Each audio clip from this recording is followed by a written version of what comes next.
ಚಿತ್ರದುರ್ಗದ ರೇಣುಕಾಸ್ವಾಮಿ ಕೊಲೆ ಪ್ರಕರಣದಲ್ಲಿ ದರ್ಶನ್ ಪಾತ್ರವೇ ಇಲ್ಲ. ಪೊಲೀಸರು ಸುಳ್ಳು ಸಾಕ್ಷಿ ಸೃಷ್ಟಿಸಿ ದರ್ಶನ್ರನ್ನು ಸಿಲುಕಿಸಿದ್ದಾರೆ. ಹೀಗಂತ ದರ್ಶನ್ ಪರ ವಕೀಲ ಸಿವಿ ನಾಗೇಶ್ ಹೈಕೋರ್ಟ್ನಲ್ಲಿ ವಾದಿಸಿದ್ದಾರೆ. ಅಲ್ಲದೆ ಕಿಡ್ನಾಪ್ಗೂ ಕೊಲೆಗೂ ದುಡ್ಡಿಗೂ ಪೊಲೀಸರು ಸಲ್ಲಿಸಿರೋ ಚಾರ್ಜ್ ಶೀಟ್ಗೂ ತಾಳೇನೇ ಆಗ್ತಿಲ್ಲ ಅಂತ ವಾದ ಮಂಡಿಸಿದ್ದಾರೆ. ಇವತ್ತು ದರ್ಶನ್ ವಕೀಲರ ವಾದ ಹೇಗಿತ್ತು ನೋಡಿ. ಚಿತ್ರದುರ್ಗದ ರೇಣುಕಾಸ್ವಾಮಿ ಕೊಲೆ ಪ್ರಕರಣ. ದರ್ಶನ್ ಕಿಡ್ನಾಪ್ ಮಾಡಿಸಿಲ್ಲ, ಸಿಲುಕಿಸಲಾಗಿದೆ. ಪೊಲೀಸರು ನಕಲಿ ಸಾಕ್ಷ್ಯ ಸೃಷ್ಟಿಸಿದ್ದಾರೆ. ಹೈಕೋರ್ಟ್ನಲ್ಲಿ ದರ್ಶನ್ ಪರ ವಕೀಲರ ವಾದ. ಚಿತ್ರದುರ್ಗದ ರೇಣುಕಾಸ್ವಾಮಿ ಕೊಲೆ ಕೇಸ್ನ ಸಂಬಂಧ ಇಂದು ನಟ ದರ್ಶನ್, ಪವಿತ್ರ ಗೌಡ ಸೇರಿದಂತೆ 6 ಜನರ ರೆಗ್ಯುಲರ್ ಜಾಮೀನು ಅರ್ಜಿ ಇಂದು ಹೈಕೋರ್ಟ್ನಲ್ಲಿ ವಿಚಾರಣೆಗೆ ಬಂದಿತ್ತು. ಚಾರ್ಜ್ ಶೀಟ್ ಅಂಶಗಳನ್ನು ಉಲ್ಲೇಖಿಸಿ ವಾದ ಆರಂಭಿಸಿದ ಹಿರಿಯ ವಕೀಲ ಸಿವಿ ನಾಗೇಶ್ ದರ್ಶನ್ ಪರವಾಗಿ ಪ್ರಬಲ ವಾದ ಮಂಡಿಸಿದ್ರು.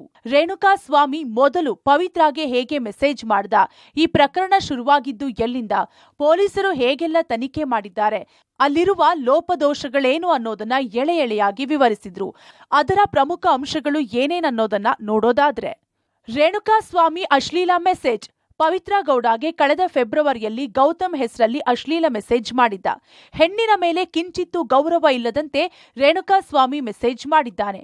ರೇಣುಕಾಸ್ವಾಮಿ ಮೆಸೇಜ್ಗಳನ್ನ ಚಾರ್ಜ್ ಶೀಟ್ನಲ್ಲಿ ಹಾಕಿದ್ದಾರೆ. ಆ ಮೆಸೇಜ್ ಫೋಟೋಗಳನ್ನ ಸಾರ್ವಜನಿಕವಾಗಿ ತೋರಿಸಲು ಆಗಲ್ಲ.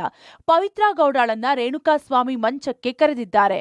ದರ್ಶನ್ ಕಿಡ್ನಾಪ್ಗೆ ಸಾಕ್ಷ್ಯ ಇಲ್ಲ. ದರ್ಶನ್ ವಿರುದ್ಧ ಅಪಹರಣ, ಸಾಕ್ಷ್ಯನಾಶ, ಹಲ್ಲೆ, ಕೊಲೆ ಆರೋಪ. ರೇಣುಕಾಸ್ವಾಮಿ ಅಪಹರಣ ಆಗಿರೋದು ಚಿತ್ರದುರ್ಗದಲ್ಲಿ. ದರ್ಶನ್ ಬೆಂಗಳೂರಿನಲ್ಲಿ ಇದ್ರು.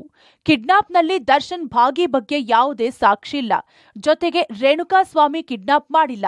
ಆತನೇ ಸ್ವಯಂ ಪ್ರೇರಿತವಾಗಿ 4 ಜನರ ಜೊತೆ ಬಂದಿದ್ದಾನೆ. ರೇಣುಕಾಸ್ವಾಮಿಯೇ ಪೋಷಕರಿಗೆ ಫೋನ್ ಮಾಡಿದ್ದ. ಸ್ನೇಹಿತರ ಜೊತೆ ಹೊರಗೆ ಬಂದಿದ್ದೇನೆ ಅಂತ ಹೇಳಿದ್ದ.